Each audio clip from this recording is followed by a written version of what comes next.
بسم اللہ الرحمن الرحیم۔ السلام علیکم دوستو۔ کالی مرچ سے کون واقف نہیں، دنیا کے ہر ملک میں پائی جاتی ہے اور اسے گرم مسالے کا لازمی جز مانا جاتا ہے، حتیٰ کہ اسے گرم مسالے کی ملکہ کہا جاتا ہے۔ اس کے اتنے اور بے شمار فائدے ہیں کہ اگر اس کو مستقل استعمال کیا جائے تو اس کو استعمال کرنے والا کسی بھی قسم کی آب و ہوا میں بیمار نہیں ہوتا۔ آج ہم آپ کو بتائیں گے کہ اس کے کتنے اور کون کون سے فائدے ہیں، لیکن اس سے پہلے اگر ابھی تک آپ نے ہمارا چینل سبسکرائب نہیں کیا تو ہمارا چینل سبسکرائب کریں اور ساتھ ہی گھنٹی کا بٹن بھی دبا دیں۔ اس میں فولاد، وٹامن ای شامل ہوتی ہے۔ کالی مرچ جگر اور دماغ کو طاقت دیتی ہے۔ دمہ، کھانسی، نزلہ زکام، بد ہضمی میں نہایت مفید ہے۔ اس میں غذائی خصوصیات کے ساتھ شفائی خصوصیات بھی ہیں۔ اپنی ان خصوصیات کی بنا پر 70 سے زائد بیماریوں کے علاج میں استعمال ہوتی ہے۔ گیس کا بہترین علاج ہے، کھانے کو ہضم کرتی ہے، ورم کو ختم کرتی ہے اور بلغم کی اصلاح کرتی ہے۔ یہ حافظہ اور اعصاب کو تقویت بخشتی ہے۔ گیس کے مسئلہ سے نجات کے لیے 1 کپ پانی میں آدھا لیموں نچوڑ لیں، اب اس میں 1 چٹکی کالی مرچ ڈالیں۔ اس پانی کو کھانے کے بعد دن میں 2 بار پئیں، اس سے معدے کو بہت سکون ملے گا۔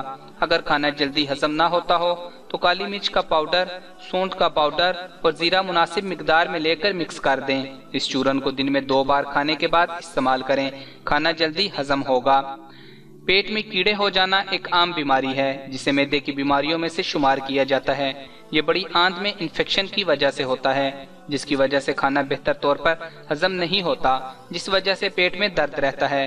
اس کے لیے 1 لسی کا گلاس لیں اور اس میں 1 چٹکی کالی مرچ کا پاؤڈر ڈالیں اور نہار منہ استعمال کریں، اس سے یہ تکلیف دور ہو جائے گی۔ اسی طرح اگر گیس بن جاتی ہے تو لسی میں 1 چٹکی کالی مرچ اور 1 چٹکی زیرہ پسا ہوا ڈالیں۔ کالی مرچ نہ صرف گیس ختم کرتی ہے بلکہ مزید گیس بننے سے روکتی ہے۔ بھوک کم لگتی ہو تو آدھا چمچ کالی مرچ اور 1 بڑا چمچ شہد ملائیں اور کھا لیں۔ اگر الٹی یا بدہضمی کی شکایت ہو تو 1 چمچ کالی مرچ 1 چمچ مکھن میں ملا کر تھوڑا سا وقفے سے کھائیں۔ یہ نسخہ اسہال اور ڈائریا میں بھی مفید ہے۔ قبض کے خاتمے کے لیے کھانوں میں اس کا استعمال بڑھائیں۔ کالی مرچ کو نسوار کی طرح سونگھنے سے درد شٹیکا کو بے حد فائدہ ہوتا ہے۔ اگر اس کا چھلکا اتارا جائے تو یہ سفید مرچ بن جاتی ہے۔ چھلکا اتارنے کے لیے اس کو پانی میں بھگو کر رکھا جاتا ہے۔ چھلکا نرم ہونے کے بعد اس کو کپڑے سے رگڑ کر اتارا جاتا ہے۔ گلے کی خرابی کے لیے 11 کالی مرچیں بتاشے میں رکھ کر چبائی جائیں۔ کالی مرچ کھانے والا خراب سے خراب آب و ہوا میں بھی بیمار نہیں ہوتا۔ کالی مرچ صحیح کھانے کا طریقہ۔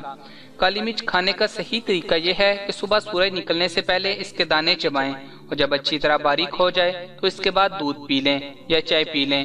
ہر عمر کا اپنی حساب سے استعمال کریں۔ چھوٹے بچے 1 دانہ اور بڑی عمر والے 5 دانے چبائیں۔ گردوں کی تکلیف میں مبتلا لوگوں کے لیے اس کا استعمال مفید نہیں اور گرم مزاج والوں کے لیے زیادہ استعمال مناسب نہیں۔ اگر ویڈیو اچھی لگے تو لائک اور شیئر ضرور کر دیا کریں۔ جزاک اللہ۔